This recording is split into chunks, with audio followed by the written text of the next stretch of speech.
Warung kopi kecil milik Mak Sarmi berdiri di tepi jalan lintas Sumatera, di antara riuh kendaraan besar yang berlalu lalang siang malam. Dinding warung hanya berupa tripleks lusuh yang dicat seadanya, namun selalu hangat dengan tawa para sopir yang singgah. Di warung itulah, Mak Sarmi menyajikan kopi panas dan gorengan sederhana dengan senyum tulus yang tak pernah absen, meski tubuhnya kian renta. Ia tidak punya siapa-siapa lagi, kecuali anak semata wayangnya, Laras, yang kini menjadi sopir bas malam trayek Medan-Jakarta. Di antara bunyi rem truk dan klakson bas, warung itu adalah oase kecil di kerasnya jalanan Sumatera. Pagi itu, udara terasa aneh. Langit mendung, dan suara burung tak lagi terdengar di pohon ketapang di samping warung. Mak Sarmi yang biasanya ceria, pagi itu tampak gelisah. Ia menatap ke arah jalan dengan pandangan kosong, seperti menanti sesuatu yang buruk akan datang. Tangannya yang keriput tetap menyeduh kopi, tapi bibirnya tak lagi tersenyum. Seorang sopir truk tua yang akrab dipanggil Bang Udin memperhatikannya, lalu bertanya pelan, "Mak, sampean kenapa?" Biasanya nyanyi waktu bikin kopi, Mak Sarmi hanya menghela napas. "Entah, Bang, hatiku tak enak sejak subuh tadi." Tak lama kemudian, suasana berubah. 3 motor menderu kencang dari arah selatan, berhenti kasar di depan warung. 7 pria turun, dengan tatapan liar dan pakaian kumal.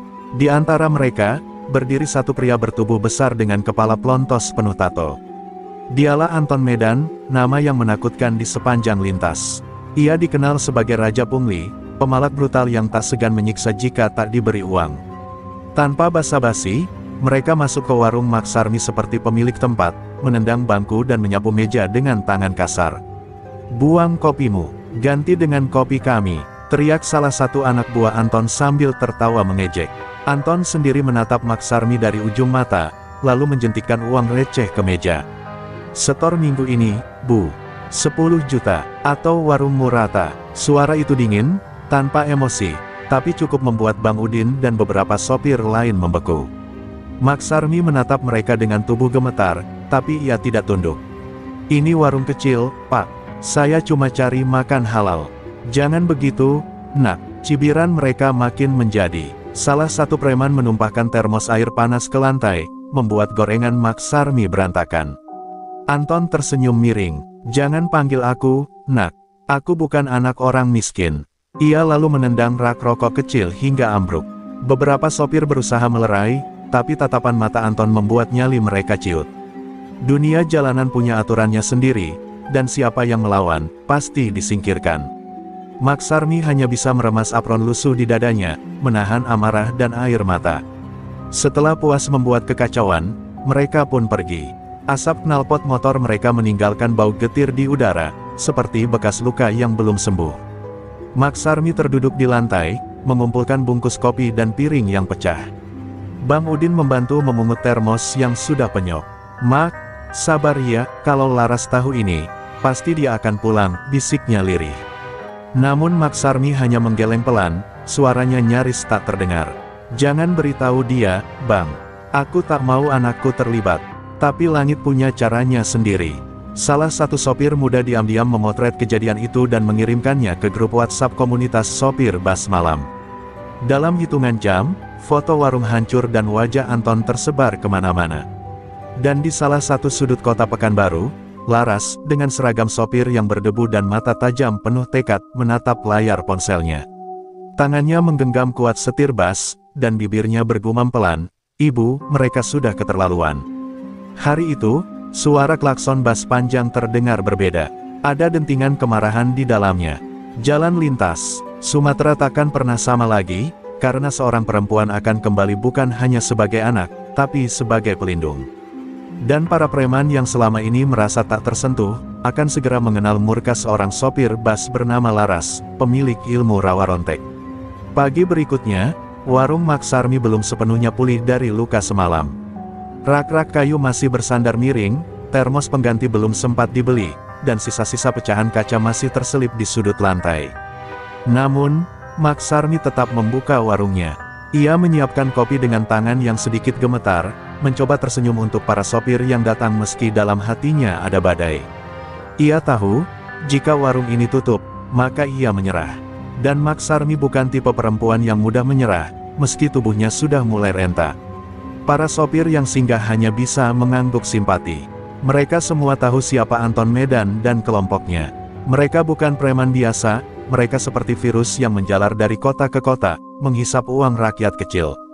Beberapa sopir pernah melihat Anton membakar mobil pickup yang sopirnya menolak bayar setoran.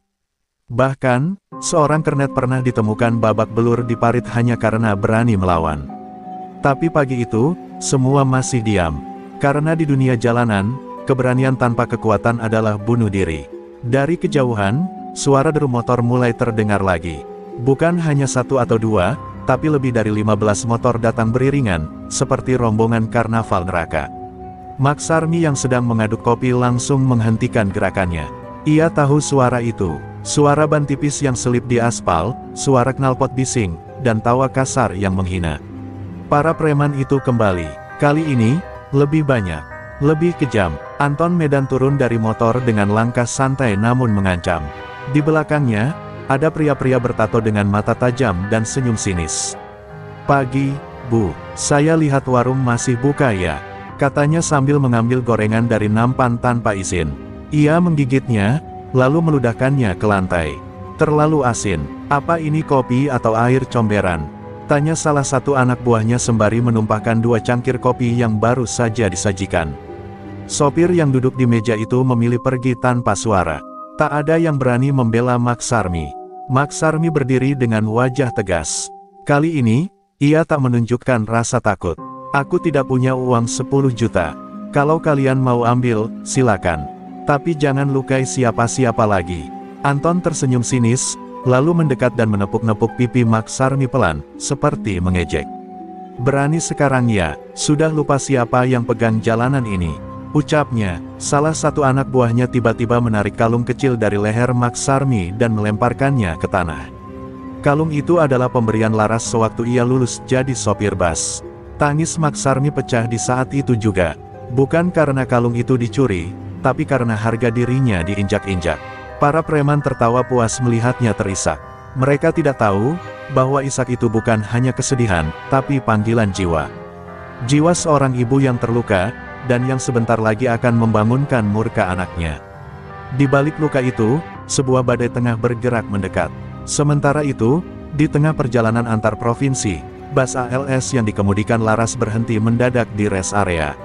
Ia turun dari kemudi tanpa banyak bicara, menyerahkan setir pada sopir cadangan. Dengan langkah cepat dan mata penuh nyala api, Laras menuju ke arah sepeda motornya yang terparkir di bagasi bawah. Ia sudah mengambil cuti, ia sudah tahu tujuan berikutnya, warung ibunya. Hari mulai mendung ketika Laras mengendarai motornya dengan kecepatan tinggi ke arah lintas. Angin memukul wajahnya, tapi tak mampu memadamkan amarah yang bergolak dalam dadanya. Dalam pikirannya, hanya ada satu suara, "Kau sentuh ibuku, kau bangunkan aku." Dan itulah, kesalahan terbesar Anton Medan, memalak warung yang salah, menyakiti seorang ibu dari perempuan yang tak bisa mati sebelum dendamnya lunas.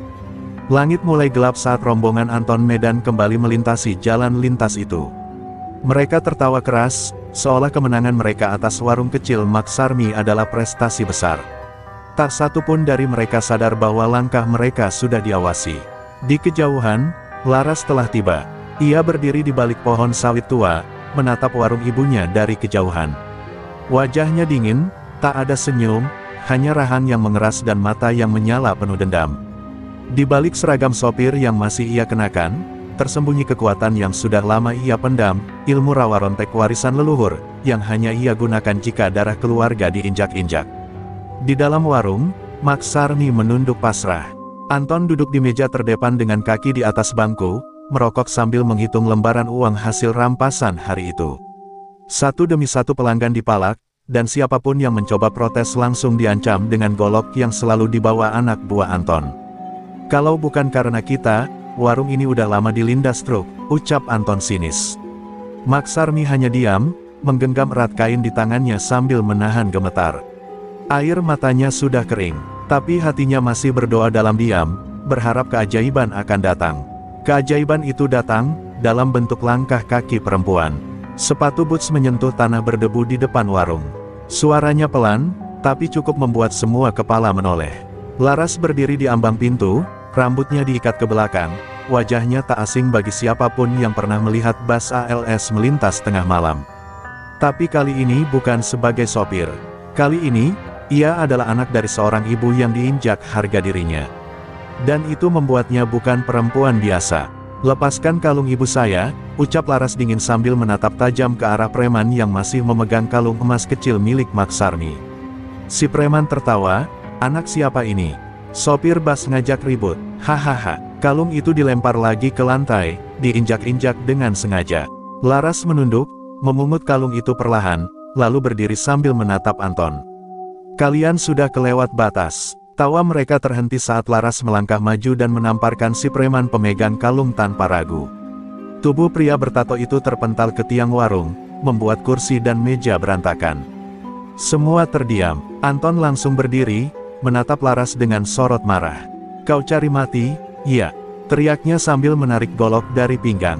Namun sebelum sempat mendekat, Laras sudah menendang meja ke arah Anton hingga ia terjungkal. Dalam sekejap, warung berubah menjadi medan laga. Satu preman menyerang dari belakang dengan kursi kayu, tapi Laras memutar tubuhnya dan menendang dada si pria hingga terpental keluar warung. Dua lainnya mencoba menjepit dari kanan dan kiri, namun Laras bergerak cepat, mencengkeram leher satu, lalu membantingnya ke meja, sementara yang lain ditendang kerak rokok. Mata para sopir yang menonton dari kejauhan membelalak. Mereka tak percaya, seorang perempuan mengalahkan para preman jalanan dengan tangan kosong. Anton akhirnya berdiri, darah menetes dari pelipisnya. Ia menatap Laras dengan kebencian dan sedikit ketakutan. "Kau siapa sebenarnya?" "Hah?" Laras hanya menatapnya datar. "Aku anak Maksarmi, dan mulai malam ini, tidak ada yang boleh menyentuh warung ini, kecuali mau kubuat tak bernyawa." Anton mundur satu langkah tanpa sadar. Hatinya merinding. Ia tahu, ini bukan perempuan biasa. Tubuhnya mungkin kecil, tapi sorot matanya menyimpan sesuatu yang lebih tua dari sekadar dendam, kutukan hidup yang belum selesai. Malam itu, Anton dan anak buahnya mundur. Bukan karena takut, belum. Tapi karena mereka sadar, pertempuran ini tak bisa dimenangkan dengan otot semata. Mereka akan kembali, dengan lebih banyak orang, lebih banyak senjata. Namun mereka belum tahu, bahwa menghadapi Laras berarti menghadapi seseorang yang tak bisa mati, selama luka ibunya belum sembuh. Pagi hari setelah kejadian malam itu, warung Maksarmi tampak seperti baru saja dilalui badai. Meja-meja berserakan, kursi patah, dan rak rokok rusak. Tapi ada satu yang berbeda, senyum tipis mulai kembali ke wajah Maksarmi. Ia membersihkan meja dengan tangan gemetar, bukan karena takut, melainkan karena hatinya mulai tenang. Laras sudah pulang, dan itu saja sudah cukup memberi kekuatan baru bagi tubuh Renta yang sudah terlalu lama memikul beban sendiri. Beberapa sopir yang lewat berhenti sejenak, memberikan anggukan hormat pada Laras yang sedang membantu memperbaiki papan nama warung. Namun suasana belum sepenuhnya aman. Anton Medan belum kalah. Dia hanya mundur sementara. Dan semua orang tahu, preman seperti dia tak akan menerima kekalahan begitu saja, terlebih dari seorang perempuan. Laras tahu itu. Ia sudah bersiap. Tapi sebelum perang terbuka terjadi, Laras ingin tahu lebih dalam. Dari mana Anton datang? Siapa orang-orangnya, dan siapa yang selama ini membiarkan mereka merajalela di jalan lintas tanpa tersentuh hukum. Saat sedang membereskan kursi-kursi yang hancur, Laras menemukan sesuatu di bawah meja sudut warung. Sebuah amplop coklat kusut yang tersembunyi di bawah lapisan triplex meja. Ia menariknya dengan pelan, membuka perlahan. Isinya mengejutkan, daftar nama, nomor polisi kendaraan, dan catatan setoran harian yang ditulis tangan. Di sudut atas kertas, tertulis, rekap setoran wilayah timur, Anton M. Laras memicingkan mata. Ini bukan sekadar daftar, ini bukti pungli. Maksarmi menghampiri dan melihat kertas itu. Wajahnya langsung pucat. Itu catatan lama. Dulu ada sopir yang sembunyi di warung karena dikejar anak buah Anton. Dia tinggalkan itu, tapi tak pernah kembali, jelasnya lirih. Laras menggenggam kertas itu erat. Disinilah awal dari jaring laba-laba kotor yang harus ia bongkar. Bukan hanya untuk ibunya, tapi untuk semua sopir dan pedagang kecil yang selama ini diam karena takut. Di malam hari, Laras pergi ke pos peristirahatan para sopir bus malam. Ia menunjukkan dokumen itu kepada Bang Udin dan beberapa sopir senior. Reaksi mereka beragam, ada yang kaget, Ada yang marah, tapi kebanyakan takut. Kertas itu bisa bikin Anton masuk penjara, tapi juga bisa bikin kita semua dikubur malam-malam, kata salah satu sopir sambil melirik sekeliling. Tapi Laras tetap tenang. Kalau kalian tak berdiri sekarang, kalian akan tetap diinjak selamanya. Salah satu sopir muda, Yuda, dengan mata berkaca-kaca menyodorkan ponselnya. Kak, ini video waktu preman itu memalak aku di warung belakang pasar. Aku diam selama ini, tapi lihat Kak, lihat wajah ibumu kemarin, aku tak tahan. Laras menerima ponsel itu. Di dalamnya, ada rekaman yang jelas, Anton memukul kepala seorang pedagang rokok dan memaksa anaknya berlutut. Hati Laras bergetar, dendamnya bukan lagi soal pribadi. Ini sudah menjadi soal harga diri rakyat kecil yang diinjak oleh segelintir manusia serakah. Sebelum pulang, Laras menggenggam ponsel dan dokumen itu erat. Ia tahu perang ini tidak bisa dimenangkan sendirian. Tapi ia juga tahu, keberanian itu menular. Dan malam ini, benih-benih keberanian itu mulai tumbuh di hati para sopir. Laras berjalan di bawah lampu jalan yang redup, wajahnya tak lagi hanya milik seorang anak, tapi milik semua yang tertindas. Dan di ujung gelap sana, Anton Medan, yang baru saja mendengar kabar soal bukti yang ditemukan, menghancurkan botol bir di tangannya dan bersumpah, perempuan itu harus dihentikan. Sekarang juga, malam mulai turun perlahan di jalan lintas Sumatera. Kabut tipis mulai menyelimuti aspal basah sisa hujan sore tadi. Warung kopi Maksarmi kembali sunyi, hanya suara jangkrik dan deru kendaraan berat yang sesekali melintas. Di dalam warung, Maksarmi duduk di sudut, menggenggam tasbih tua di tangannya, berzikir dalam hati. Ia tahu, badai belum berlalu. Kemenangan Laras kemarin hanyalah percikan kecil dari bara dendam yang sedang menyala di tubuh Anton Medan. Dan seorang ibu bisa merasakan bahwa bahaya tengah mengintai anaknya. Di sisi lain, Laras belum tidur. Ia duduk di pelataran warung sambil menatap langit. Dokumen pungli dan video rekaman masih ada dalam sakunya. Di kepalanya, berbagai rencana bermunculan, tapi semuanya penuh risiko. Menghadapi preman seperti Anton bukan perkara kekuatan saja, tapi juga keberanian untuk kehilangan nyawa, tempat tinggal, bahkan harga diri. Tapi Laras sudah menyiapkan itu semua. Ia bukan lagi gadis kecil yang dulu menangis saat ayahnya dibegal hingga meninggal. Ia telah berubah, menjadi Srikan di jalan raya yang siap menantang maut.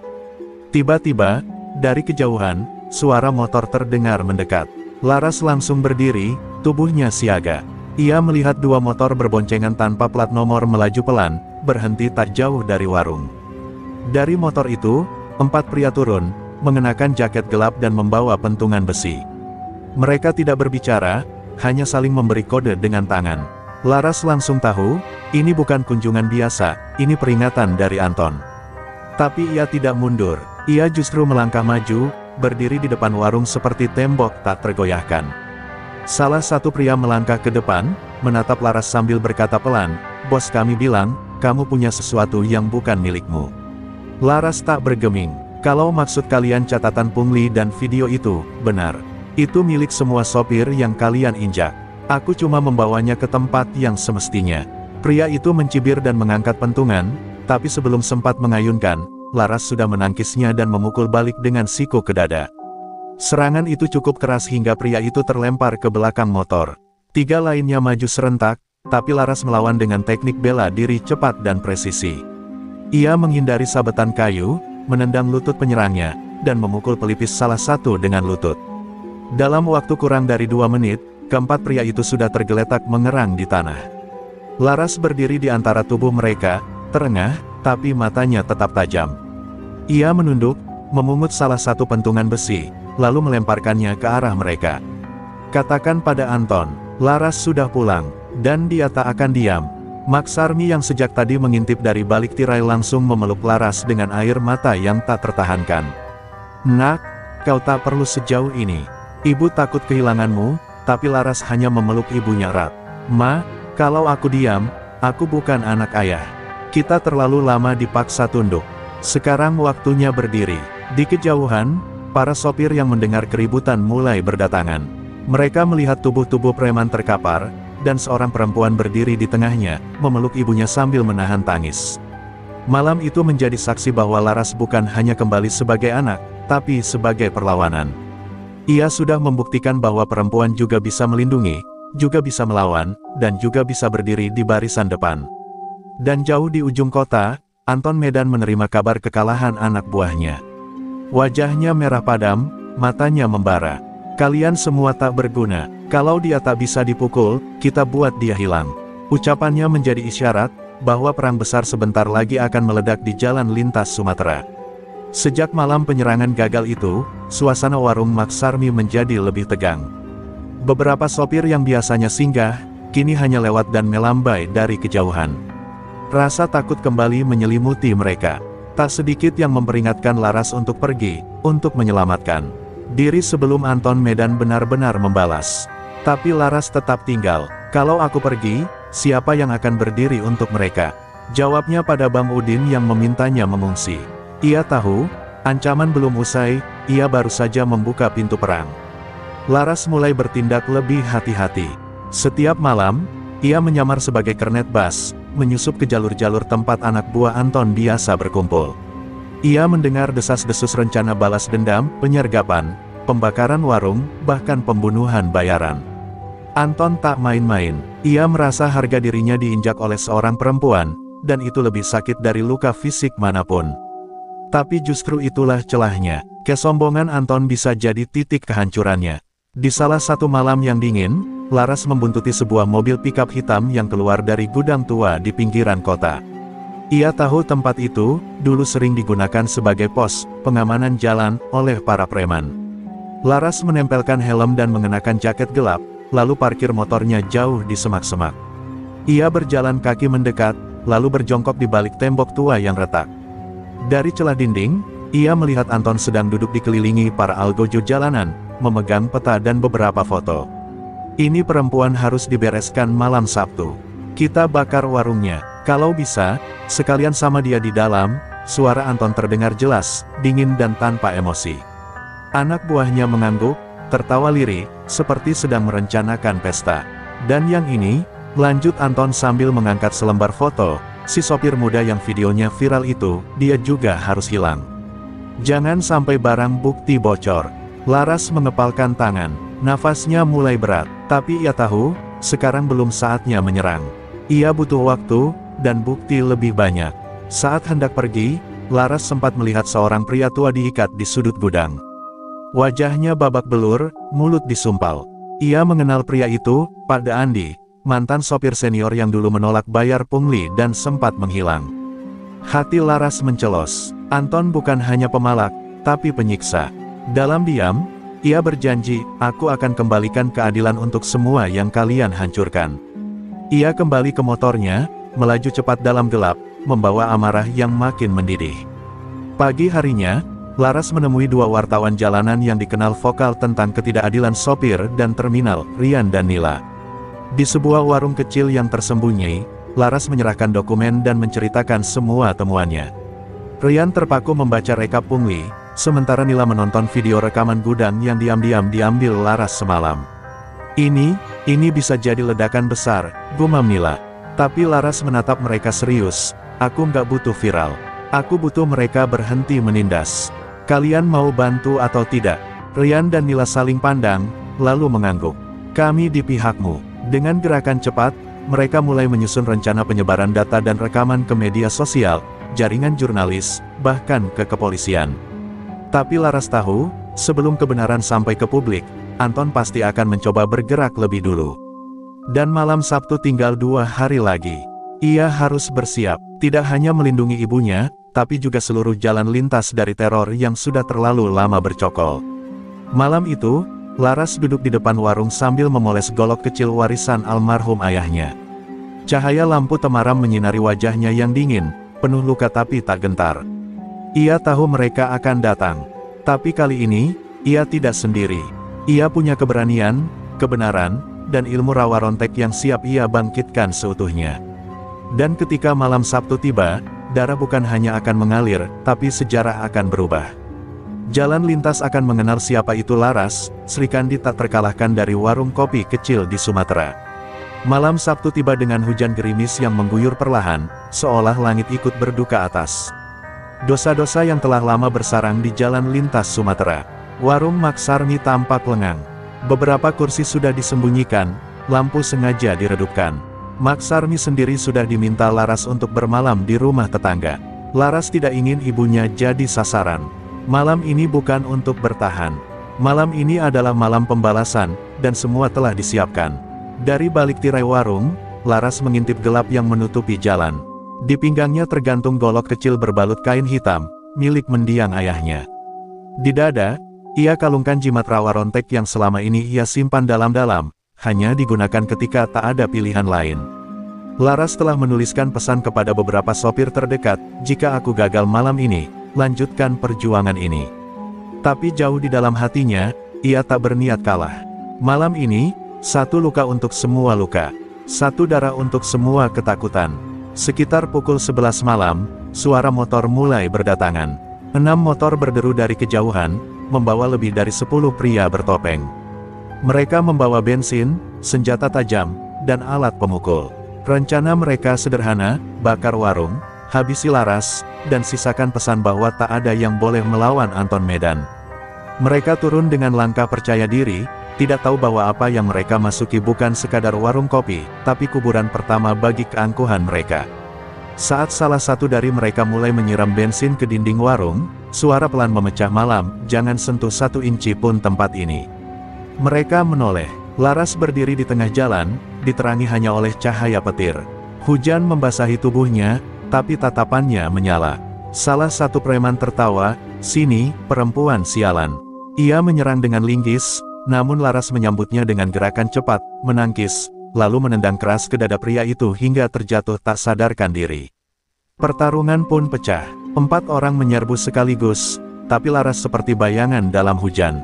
Ia bergerak lincah, tubuhnya seperti tak terpengaruh luka. Setiap tebasan dan hantaman ia balas dengan presisi mematikan. Satu dihantam ke pohon hingga pingsan, satu lagi jatuh berguling setelah ditendang ke parit. Laras tergores di lengan, tapi darahnya tak membuatnya lemah. Justru semakin ia terluka, tubuhnya makin panas, ilmu rawa rontek mulai aktif, membangkitkan kekuatan dari dalam raganya. Sisa preman mulai panik. Mereka mundur, tapi Laras tidak membiarkan mereka pergi begitu saja. Ia mengejar satu persatu, menghantam dan mengikatnya dengan tali yang sudah ia siapkan. Dalam waktu kurang dari 15 menit, 8 orang preman terkapar, 2 kabur dalam kondisi setengah mati. Laras berdiri di tengah jalan, dadanya naik turun, hujan membasahi wajahnya. Ia memungut 1 ponsel dari kantong salah satu preman, membuka pesan terakhir, tertulis, "Laporkan ke Anton kalau sudah selesai." Laras tersenyum dingin. Ia mengganti pesan itu, "Kita kalah. Perempuan itu bukan manusia." Lalu ia kirim. Ponsel dikembalikan ke saku si preman.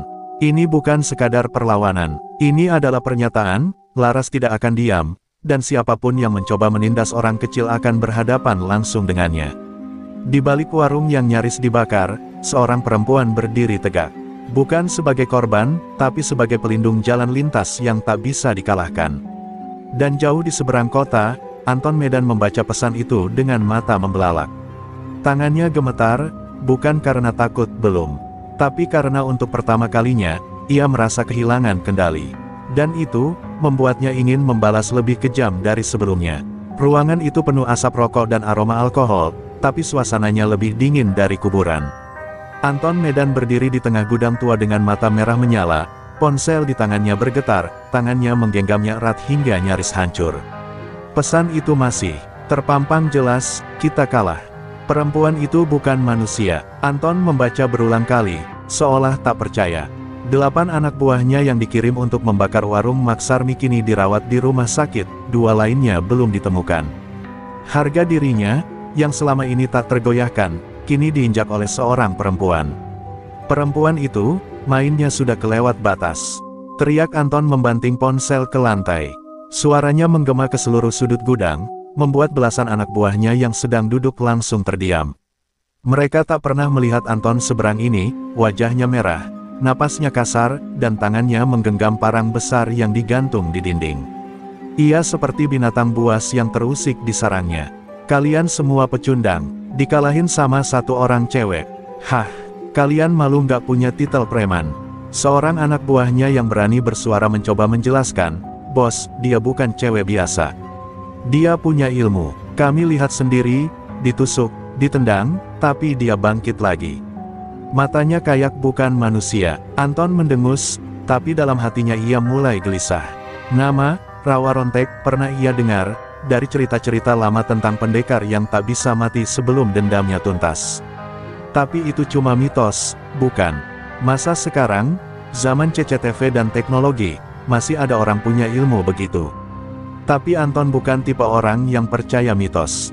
Ia percaya kekerasan. Ia percaya darah bisa menyelesaikan segalanya. Maka ia mengeluarkan rencana cadangan yang selama ini ia simpan untuk musuh berat, memanggil orang gunung, sebuah kelompok bayaran sadis dari perbatasan Lampung yang terkenal tak punya belas kasihan. Besok malam, kita seret dia.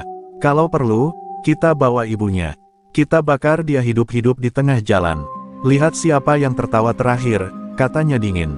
Sementara itu, di warung Maksarmi, Laras sedang merawat luka di lengannya. Meski tubuhnya memulihkan diri lebih cepat dari manusia biasa, rasa perih tetap ada. Tapi ia sudah terbiasa, rasa sakit adalah bagian dari jalan hidupnya. Ia duduk di kursi kayu, memandangi ibunya yang tengah tertidur. Wajah Maksarmi tampak tenang, meski dalam tidur ia masih menggenggam tasbih erat-erat. Laras mengecup kening ibunya, lalu berbisik, "Maafkan aku, Bu. Kalau besok aku harus lebih dari sekadar sopir. Aku harus jadi pelindung." Di luar warung, beberapa sopir mulai berdatangan diam-diam. Mereka membawa makanan, beberapa bahan bangunan untuk memperbaiki warung, dan bahkan ada yang membawa radio komunikasi tua. "Kami nggak bisa diam terus, Mbak Laras. Setelah apa yang kau lakukan, kami sadar, kami juga harus berdiri." Laras menatap mereka satu per satu.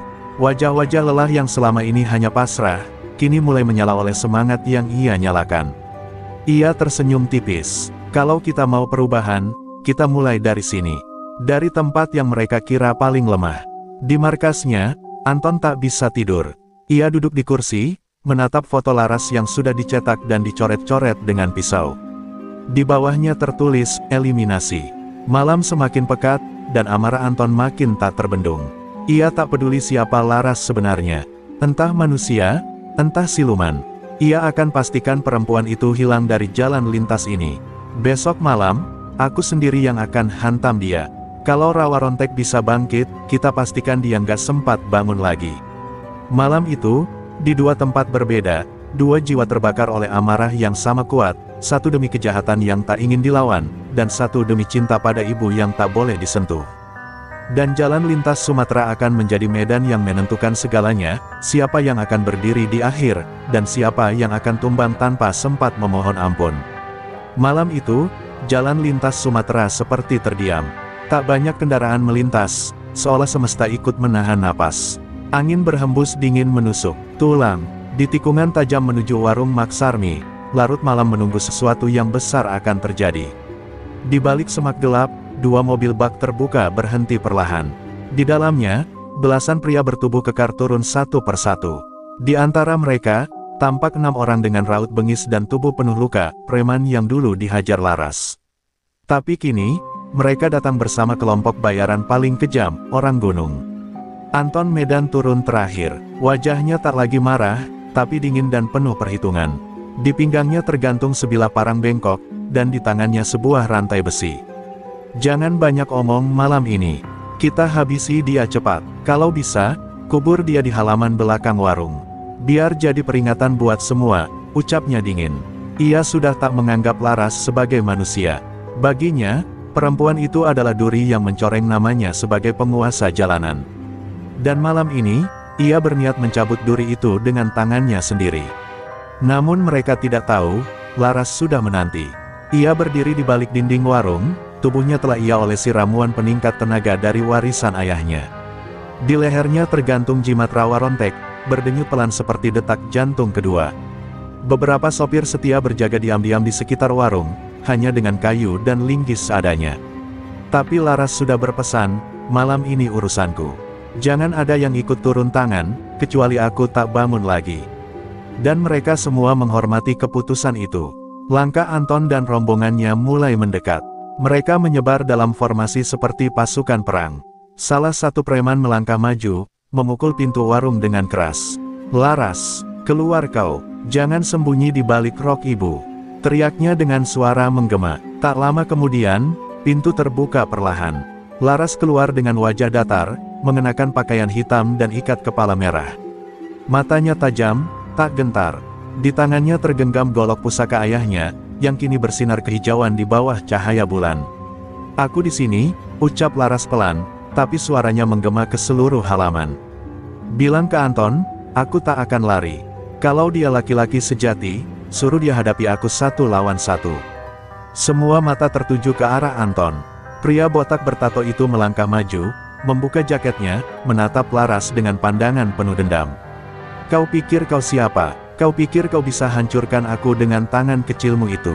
Laras tak menjawab, ia hanya membungkuk sedikit, lalu mengambil posisi siap tempur. Tak ada rasa takut, yang tersisa hanya keinginan mengakhiri semuanya. Pertarungan dimulai secepat kilat. Anton menyerang dengan rantai besi, berusaha membungkus kaki Laras, tapi Laras melompat dan menendang dada Anton hingga terdorong mundur.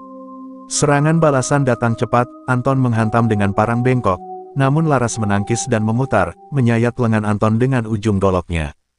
Darah mulai mengucur, sorak-sorai anak buah Anton seketika terdiam. Mereka tak pernah menyangka, Laras secepat dan setajam itu. Pertarungan terus berlanjut, hujan mulai turun tipis, menambah dramatis suasana. Laras sempat terpukul di bahu, membuatnya jatuh tersungkur. Tapi ilmu rawa rontek mulai menyatu dalam darahnya. Ia bangkit lagi, lebih cepat, lebih kuat.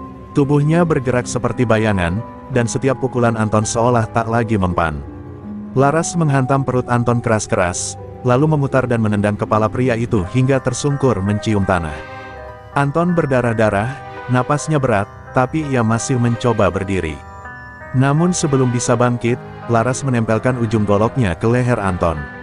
"Kalau aku perempuan biasa, mungkin aku sudah habisi kau sekarang," ucapnya dengan suara dingin. "Tapi aku lebih dari itu. Aku anak dari warung kecil. Aku anak dari jalan lintas. Dan mulai malam ini, jalan ini bukan milikmu lagi." Anton tak bisa bicara, matanya berkaca, wajahnya penuh lumpur dan darah. Dan para preman di belakangnya, tak lagi bersuara. Anton Medan tergeletak di tanah, tubuhnya gemetar menahan sakit dan malu. Di depan matanya, Laras berdiri tegak dengan darah menetes dari pelipis dan bahunya, namun matanya tak goyah sedikit pun. Ia bukan hanya mengalahkan tubuh Anton, tapi menghancurkan aura takut yang selama ini menyelimuti jalan lintas Sumatera.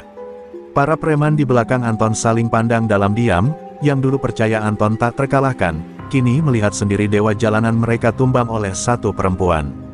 Laras menurunkan goloknya perlahan, lalu menatap ke arah rombongan preman. "Siapa lagi yang mau coba melawan?" tanyanya tegas. Tak ada satupun yang menjawab. Bahkan kelompok bayaran, orang gunung, mulai mundur pelan, menyadari bahwa mereka bukan berhadapan dengan manusia biasa. Laras membuka ikat kepala merahnya, lalu melemparkannya ke tanah. "Ini bukan tentang aku, ini tentang kalian, yang terlalu lama diam, terlalu lama takut, dan terlalu lama dikuasai oleh kebusukan." Tiba-tiba terdengar suara langkah kaki dari belakang. Maksarmi muncul, berjalan pelan dengan tubuh gemetar, namun penuh keberanian. Ia menghampiri Laras dan memegang pundaknya. "Cukup, nak. Kau sudah buktikan semuanya. Jangan sampai kau terbakar oleh amarah sendiri." Laras menoleh, matanya memerah, tapi ia mengangguk pelan. Ia tahu, kemenangan bukan hanya soal menjatuhkan musuh, tapi juga tentang tahu kapan harus berhenti. Ia menyarungkan kembali golok pusaka ayahnya, senjata yang malam ini menjadi saksi kebangkitan warisan rawa rontek yang sesungguhnya. Salah satu sopir tua, Bang Udin, melangkah maju dengan tubuh gemetar menahan haru. "Laras, kau telah membuka mata kami. Dulu kami pikir tak ada yang bisa menandingi Anton. Tapi malam ini, kami lihat sendiri. Kebenaran bisa menang, asal ada yang berani berdiri." Tiba-tiba para sopir lain bermunculan dari balik semak dan truk-truk. Mereka bersorak, menepuk pundak Laras, bahkan beberapa menitikkan air mata.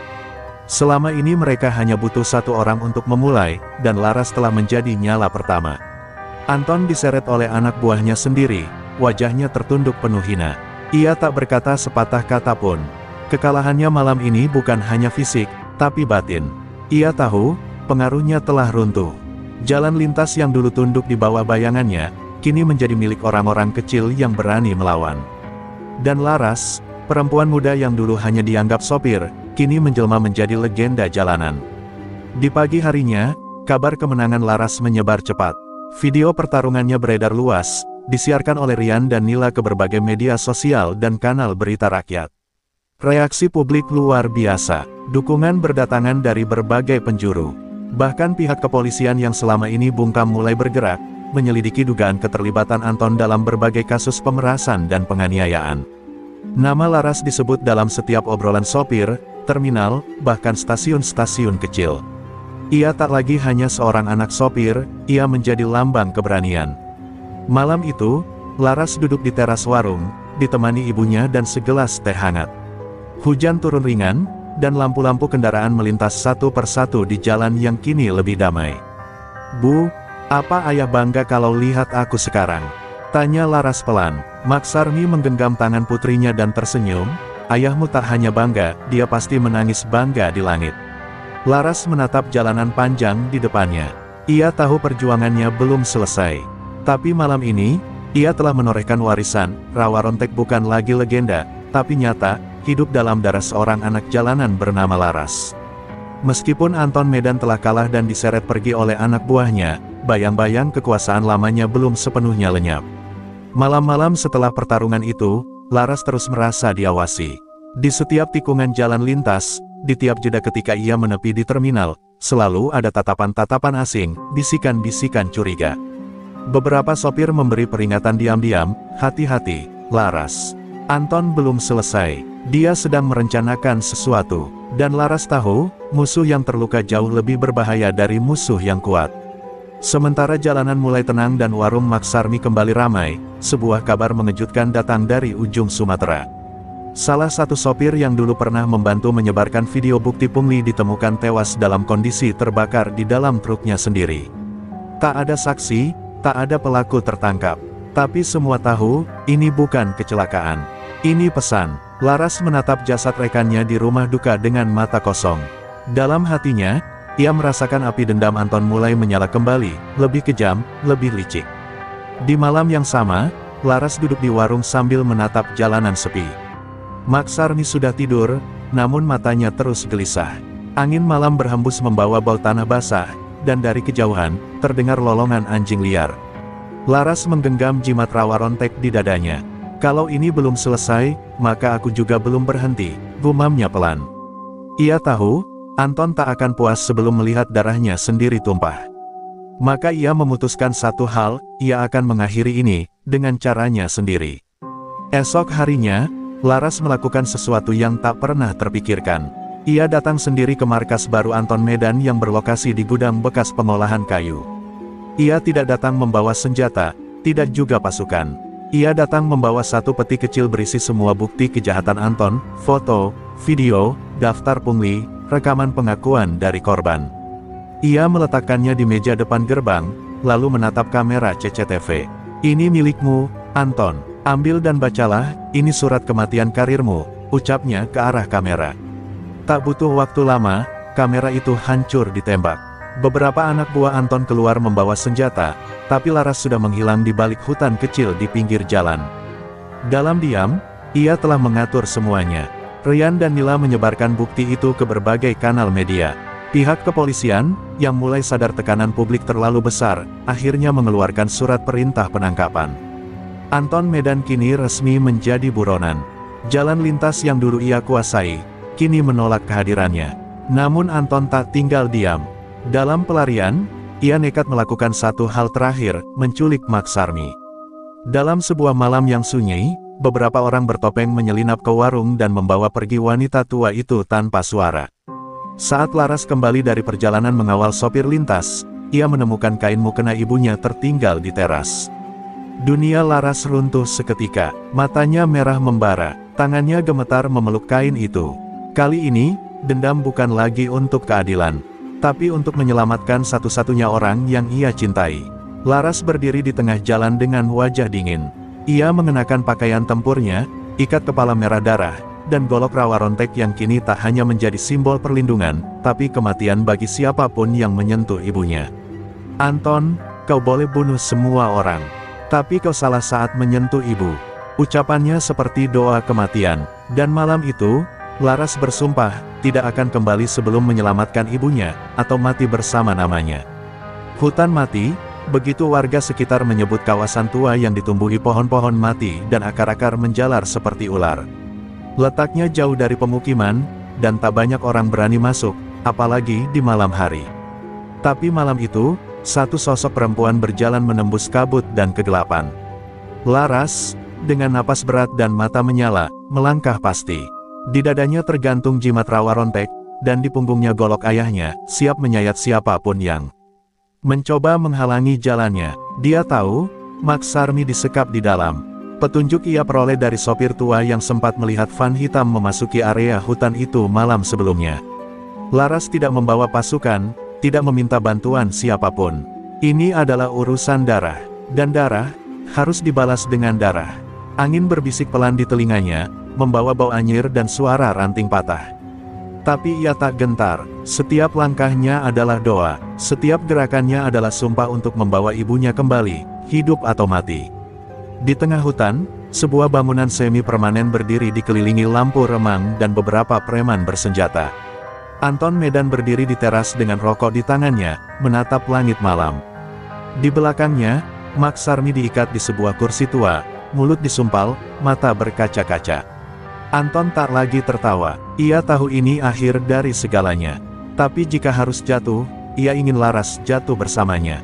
Kau akan datang malam ini, perempuan setan, gumamnya, dan aku akan pastikan kau melihat ibumu mati sebelum kau menyusul. Tepat saat tengah malam, bayangan melesat dari balik pepohonan. Dua preman penjaga tumbang tanpa suara, hanya dengan satu sabetan cepat di leher. Laras telah masuk, ia merayap dalam gelap, seperti bayangan maut. Satu persatu anak buah Anton dilumpuhkan. Ia tak memberikan waktu untuk melawan. Serangan Laras cepat, presisi, dan mematikan. Dan tak lama kemudian, tersisa hanya suara teriakan panik dari dalam bangunan. Laras datang. Anton mencabut pistol dari pinggangnya, menarik Maksarmi ke depan sebagai tameng. "Berhenti atau ibumu mati," teriaknya. Laras muncul dari balik pintu, menatap tajam, tak ada ragu sedikit pun di matanya. Tapi begitu melihat ibunya dengan luka di pelipis dan darah di bajunya, amarah Laras mencapai puncak. "Kalau kau berani sentuh ibuku satu kali lagi, aku pastikan kau tak dikuburkan utuh," teriak Laras, suaranya menggema seperti guntur. Anton menembak sekali, peluru meleset karena Laras menyambar kursi dan melemparkannya tepat ke wajah Anton. Di saat yang sama, Laras melesat seperti harimau, menendang pistol dari tangan Anton dan menghantam dada pria itu dengan siku keras. Mereka bergulat, saling pukul dan tendang, tapi Laras kini seperti kesurupan kekuatan rawa rontek. Tubuhnya nyaris tak terasa sakit meski dipukul bertubi-tubi. Anton, meski bertubuh besar, tak sanggup menahan gerakan Laras yang secepat bayangan. Golok Laras menempel di leher Anton. "Ini untuk semua sopir yang kau hancurkan. Ini untuk semua warung yang kau peras. Dan ini," Laras menoleh pada ibunya yang masih terikat, "untuk seorang ibu yang tak pernah menyerah membesarkan aku sendirian." Tapi sebelum Laras menebas, Maksarmi berteriak, "Nak, jangan. Jangan kau kotor tanganmu untuk dia." Laras terdiam, nafasnya memburu, tangannya gemetar menahan dendam. Lalu, dengan satu gerakan, ia menendang dada Anton hingga pria itu terhempas dan pingsan. Laras langsung memeluk ibunya, tangisnya pecah. Bukan karena luka, tapi karena semua ini akhirnya selesai. Ia telah melewati batas kematian, dan kembali membawa nyawa ibunya. Malam itu, Laras berdiri di tengah hutan, tubuhnya penuh luka, tapi jiwanya utuh. Ia bukan hanya penyintas, ia adalah pemenang dari perang panjang yang lahir dari ketidakadilan. Dan kini, jalan lintas Sumatera akan kembali menjadi milik rakyat kecil, berkat keberanian seorang anak perempuan dari warung kopi. Mentari pagi perlahan menyibak kabut tebal di hutan mati. Udara masih dingin, namun aroma kemerdekaan mulai terasa. Laras duduk di samping ibunya, menyandarkan tubuh lelahnya pada batang pohon. Maksarmi memegang tangan anaknya erat, sesekali menyeka darah kering di pelipis Laras. Meski tubuh mereka penuh luka, tak ada rasa takut tersisa. Di antara puing-puing bekas markas preman, keduanya menyadari malam telah mengakhiri segalanya. Tak ada lagi ketakutan yang mengikat. Tak ada lagi Anton Medan yang berjaya. Tak lama, sirene polisi terdengar dari kejauhan. Ryan dan Nila, dua jurnalis yang sejak awal berdiri di sisi Laras, mengarahkan polisi ke lokasi. Ketika pasukan tiba, mereka mendapati Laras duduk di samping Anton yang terikat dan tak sadarkan diri. Beberapa preman lainnya telah kabur, tapi cukup banyak yang ditangkap. Rekaman, bukti, dan pengakuan dari Laras sudah lengkap. Tak ada alasan lagi bagi hukum untuk diam. Jalan lintas Sumatera, yang selama ini dikuasai oleh bayang-bayang kekerasan, akhirnya mendapatkan titik terang keadilan. Laras berdiri perlahan, menyambut kedatangan polisi dengan tatapan tenang. Beberapa sopir yang datang belakangan langsung bersorak. Mereka memeluk Laras, mencium tangan Maksarmi, dan mengangkat tangan ke udara. Hidup Laras, hidup rakyat kecil, seru mereka. Air mata Laras mengalir, bukan karena bahagia, tapi karena semua ini akhirnya berarti. Semua luka, kehilangan, dan pertaruhan jiwa, tidak sia-sia. Ia bukan hanya bertarung untuk dirinya, tapi untuk ratusan suara yang selama ini bungkam. Di hari yang sama, media lokal dan nasional menyoroti kisah ini. Sopir bas wanita kalahkan penguasa preman jalanan. Begitu judul yang terpampang di layar-layar gawai dan televisi. Laras menolak wawancara panjang. Ia hanya mengatakan satu kalimat kepada jurnalis, kalau negara tak melindungi rakyat kecil, maka rakyat kecil harus belajar melindungi satu sama lain. Kalimat itu menjadi kutipan viral, dicetak di spanduk-spanduk terminal dan truk-truk antar kota. Sosok Laras menjelma simbol perlawanan. Sementara itu, Maksarmi kembali membuka warung.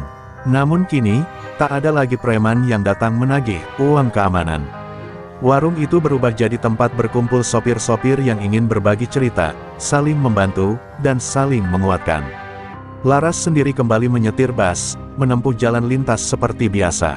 Tapi setiap kali ia melintasi tikungan atau halte, para sopir memberi hormat, membunyikan klakson 3 kali, kode penghormatan untuk pahlawan jalanan. Laras tidak pernah menganggap dirinya pahlawan. Ia tetap perempuan sederhana dengan luka di tubuh dan sejarah di matanya. Tapi kini, setiap langkahnya adalah inspirasi. Ia mulai melatih sopir-sopir perempuan muda untuk bertahan, mengatur strategi pertahanan, bahkan memberi pelatihan bela diri dasar. Ia tahu, ancaman bisa muncul kembali dalam wujud berbeda. Tapi ia juga tahu, kali ini rakyat kecil sudah tahu caranya melawan. Di malam hari, Laras sering duduk di depan warung sambil menatap langit. Ia bicara sendiri pada ayahnya yang sudah tiada. "Pak, sekarang jalan ini lebih aman. Terima kasih sudah wariskan ilmu rawa rontek padaku. Aku tak akan menyalahgunakannya." Dan angin malam pun berhembus pelan, seolah menjawab bahwa sang ayah mendengar dan bangga. Jalan lintas Sumatera kini lebih dari sekadar rute penghubung kota, ia adalah tempat lahirnya keberanian. Meski jalan lintas Sumatera kini tampak damai, Laras tahu, rantai ketakutan tidak hanya putus dengan tumbangnya Anton Medan. Ada sisa-sisa jaringan yang masih mengintai dalam diam. Preman-preman kecil, oknum aparat yang dulu diam karena suap, hingga sopir-sopir bayaran yang pernah jadi mata-mata Anton. Mereka belum bergerak, tapi keberadaan mereka terasa, seperti luka lama yang belum sembuh sepenuhnya. Laras tak ingin lengah. Ia tahu, untuk benar-benar mematahkan rantai penindasan, semua simpul harus dilepaskan, meski satu persatu. Satu sore, Ryan membawa kabar dari Medan, ada seorang mantan tangan kanan Anton bernama Dullah Kriting yang mulai menggalang kekuatan di Terminal Utara. Ia tak seganas Anton, tapi lebih licik. Alih-alih memalak terang-terangan, Dullah menyusup lewat sistem logistik, memeras sopir. Lewat perantara, dan menyuap petugas terminal untuk menutup mata. Laras mendengarkan kabar itu sambil mengepalkan tangan. "Kalau satu rantai kita patahkan, jangan biarkan rantai lain tumbuh kembali," ucapnya dengan nada tegas. Laras pun menyusun langkah. Kali ini, ia tak bergerak sendiri. Ia mengajak para sopir yang dulu diam, kini sudah berani. Dibentuklah sebuah komunitas bernama Jalur Merdeka, singkatan dari Jaringan Lintas untuk Rakyat Kecil dan Keamanan. Komunitas ini mengatur laporan harian, patroli sopir secara bergiliran, dan mendirikan posko-posko bantuan di titik rawan. Laras menjadi pemimpin tak resmi. Ia tak duduk di kantor, tapi menyetir sendiri ke lokasi, berbicara langsung dengan para sopir, dan mengajari mereka apa arti keberanian. Dullah Kriting, yang mendengar gerakan ini, murka. Ia menganggap Laras sebagai ancaman baru. Maka ia kirimkan pesan ancaman lewat radio CB, perempuan itu harus disingkirkan. Kalau tidak, kita semua kehilangan lahan. Tapi kali ini, Laras tak menunggu untuk diserang. Ia dan timnya menyusup ke terminal utara, memergoki sendiri transaksi pungli dan mengumpulkan rekaman. Dalam sekejap, video mereka tersebar luas. Dullah tak bisa lagi bersembunyi. Polisi pun terpaksa bertindak. Namun yang paling menggetarkan, bukan ditangkapnya Dullah, tapi saat sopir-sopir sendiri berdiri melawannya. Puluhan sopir memblokade jalan masuk terminal, menuntut Dullah dikeluarkan dari wilayah mereka. Dulu kami takut, tapi sekarang kami punya Laras, dan kami juga belajar menjadi sepertinya. Teriak salah satu sopir dengan mata berkaca-kaca. Dullah akhirnya menyerah, bukan karena hukum, tapi karena kekuatan rakyat kecil yang bangkit bersama. Hari itu, Laras berdiri di tengah kerumunan. Ia tak berteriak, tak mengangkat tangan. Ia hanya menatap sekeliling, para sopir, ibu warung, tukang tambal ban, anak-anak yang dulu takut bermain di dekat terminal, kini tersenyum. Laras tahu, rantai ketakutan benar-benar mulai patah. Bukan hanya karena kekuatannya, tapi karena keberaniannya menular. Dan itu, jauh lebih kuat dari ilmu rawa rontek sekalipun. Di malam harinya, Laras mencatat semua kejadian dalam buku kecilnya. Ia menulis satu kalimat, ketika satu orang berani, itu awal. Tapi ketika semua ikut berdiri, itu kemenangan. Ia menutup buku itu, menatap bintang-bintang di langit Sumatera. Jalan ini masih panjang, pikirnya. Tapi rantai itu, rantai yang telah menjerat rakyat kecil selama puluhan tahun, satu persatu telah dipatahkan. Dan di tengah jalanan itu, Laras berdiri, tak sebagai pahlawan, tapi sebagai pelita. Pagi itu, langit Sumatera tampak bersih, seolah semesta ikut memberi restu pada perjuangan panjang yang hampir sampai ke ujungnya. Di Terminal Induk Palembang, ratusan sopir dari berbagai wilayah berkumpul dalam sebuah pertemuan besar. Tak ada panggung mewah, tak ada bendera partai, hanya deretan truk dan bus tua yang diparkir melingkar, membentuk barisan kehormatan untuk seseorang yang telah mengubah wajah jalanan, Laras, sang Srikandi Rawa Rontek. Laras berdiri di atas bak truk, mengenakan seragam sopir lusuh yang sudah sering robek ditambal. Ia tidak berbicara dengan kata-kata manis. Ia hanya bercerita tentang luka, kehilangan, dan keberanian yang ia temukan bukan dalam buku, tapi dalam darah dan debu jalanan. Hari ini, bukan tentang aku, ucapnya lantang, tapi tentang kalian semua. Yang dulu diam, tapi sekarang berdiri. Yang dulu ditindas, tapi kini saling menjaga. Suaranya gemetar, tapi penuh kekuatan. Di antara kerumunan, Max Sarmi berdiri di bawah bayang truk, matanya berkaca-kaca menyaksikan putrinya menjadi cahaya bagi banyak orang. Ia memeluk tasbihnya, berbisik pelan, "Alhamdulillah, Gusti, anakku sudah jadi pelindung, bukan hanya untukku, tapi untuk semua." Di sisi lain, para sopir perempuan mulai berdatangan dari daerah-daerah kecil. Mereka membawa cerita baru, semangat baru. Mereka datang karena mendengar nama Laras, dan ingin ikut menjadi bagian dari gerakan perubahan ini. Tak lama, kabar mengejutkan datang dari pemerintah daerah. Kepala Dinas Perhubungan dan beberapa pejabat terminal yang selama ini bermain mata dengan preman resmi dicopot. Tekanan publik dan viralnya gerakan Jalur Merdeka tak bisa dibendung lagi. Sebuah lembaga independen dibentuk untuk memantau terminal dan jalur lintas, dengan perwakilan sopir rakyat duduk di dalamnya. Untuk pertama kalinya, suara rakyat kecil didengar secara resmi. Dan nama Laras, ada di baris teratas rekomendasi sebagai pengawas kehormatan. Namun Laras menolak jabatan itu. Ia memilih tetap menjadi sopir. Baginya, kebebasan tidak dibangun di atas kursi empuk, tapi di atas jalanan panas berasap. Ia ingin tetap melihat langsung, menyapa warung kopi, mengawal sopir pemula, dan menginjakkan kakinya di tanah yang dulu memerah oleh darah perjuangan. Keputusan itu menuai pujian, bahkan dari tokoh-tokoh nasional. Tapi Laras hanya tersenyum dan berkata, "Jalanan ini sudah mengajarkanku semua. Aku akan tetap di sini." Sore harinya, Laras kembali mengemudikan bus trayek lintas timur Sumatera. Di kaca depan, tertempel tulisan kecil, "Bismillah, untuk keadilan." Saat bus mulai bergerak, puluhan truk di belakangnya membunyikan klakson panjang, bukan karena macet, tapi sebagai salam penghormatan terakhir untuk jalan yang kini telah dibebaskan. Air mata Laras menetes perlahan, namun ia tak menoleh. Ia menatap ke depan, ke jalan panjang yang kini menjadi saksi keberanian rakyat kecil yang tak lagi tunduk. Dan ketika busnya melewati tikungan terakhir sebelum matahari terbenam, cahaya jingga menyapu tubuhnya seperti selimut kemenangan. Tak ada lagi preman yang memalak. Tak ada lagi warung yang dibakar. Tak ada lagi ketakutan yang disebar di balik seragam hitam. Jalan lintas Sumatera, yang dulu menjadi medan perampasan hak, kini menjadi simbol harapan. Semua karena satu perempuan, yang tak bisa mati sebelum keadilan ditegakkan. Namanya Laras, seorang sopir bus, seorang anak warung, seorang penjaga jalanan, dan kini, legenda yang hidup di hati setiap rakyat kecil yang berani bermimpi. Hari-hari berlalu, namun nama Laras tak pernah benar-benar tenggelam. Di setiap pos terminal, di dinding-dinding warung kopi, bahkan di kaca belakang truk-truk tua, selalu ada tulisan, jalanan ini bebas karena keberanian. Anak-anak sopir mulai tumbuh dengan cerita tentang seorang perempuan yang tak bisa mati sebelum keadilan ditegakkan. Ia tidak hanya dikenang sebagai pahlawan, tapi sebagai lambang bahwa rakyat kecil pun bisa menang, jika berani.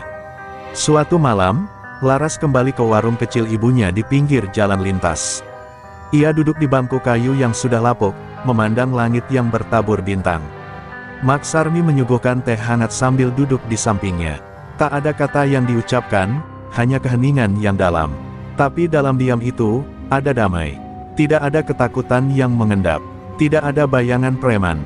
Jalan lintas yang dulu mencekam kini berubah jadi jalur yang aman dan bersahabat. Namun Laras tahu, kejahatan tidak pernah benar-benar mati. Ia hanya bersembunyi, menunggu celah, menanti rakyat kembali lengah. Karena itu, ia tetap menjalankan tugasnya, bukan sebagai pemberontak, bukan sebagai pendekar, tapi sebagai penjaga. Ia mengajari sopir muda cara melawan pemerasan dengan bukti. Ia melatih anak-anak terminal bela diri dasar. Dan setiap malam, ia mengecek laporan jalur merdeka yang kini memiliki puluhan pos penjagaan sukarela di seluruh Sumatera. Suatu hari, seorang sopir muda dari Jambi datang dan mencium tangan Laras. "Saya dulu korban pungli, Mbak. Tapi sekarang, saya bisa lewati jalan tanpa harus takut. Semua karena Mbak Laras." Laras hanya tersenyum dan menepuk pundaknya. "Jalanan ini milik kita semua. Jangan biarkan siapapun menguasainya lagi." Ucapan itu sederhana, tapi menggema jauh lebih kuat dari pidato pejabat manapun. Pemerintah pusat akhirnya mengundangnya ke Jakarta, memberi penghargaan pejuang rakyat jalanan. Namun Laras menolak datang.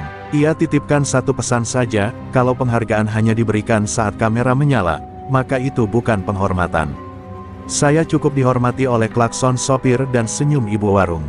Keputusannya membuat heboh, tapi juga membuka mata banyak pihak, bahwa keadilan bukan urusan panggung, tapi ketulusan. Sementara itu, Anton Medan menjalani masa hukumannya di penjara, tubuhnya melemah, pengaruhnya lenyap. Dari balik jeruji, ia sering melamun, teringat wajah Laras yang berdiri di atasnya dengan golok rawa rontek. "Perempuan itu, bukan manusia biasa," bisiknya dalam gelap. Ia tahu, bahkan setelah ia mati pun, namanya akan tetap kalah oleh nama Laras, nama yang kini hidup dalam cerita, dalam mural, dan dalam hati semua orang kecil yang dulu dia tindas. Di akhir cerita, Laras kembali menyetir bus trayek jauh. Bukan karena ia harus, tapi karena ia ingin. Ia ingin terus ada di jalan yang ia perjuangkan. Setiap klakson dari lawan arah menjadi salam hormat. Setiap penumpang yang tidur nyenyak di kursi belakang adalah bukti, bahwa perjuangannya memberi rasa aman. Ia tak perlu dikenal oleh semua orang. Tapi ia tahu, legenda rawa rontek telah hidup kembali, dan ia, Laras, adalah wujud nyatanya. Dan selama bus itu terus melaju di jalan lintas Sumatera, selama sopir-sopir kecil tetap berani membunyikan klakson keadilan, maka nama Laras akan terus hidup. Tak tertulis di batu, tapi di hati rakyat. Sebab kebenaran, meski terlatih, pada akhirnya akan menang. Dan selama masih ada ketidakadilan, rawa rontek akan selalu bangkit.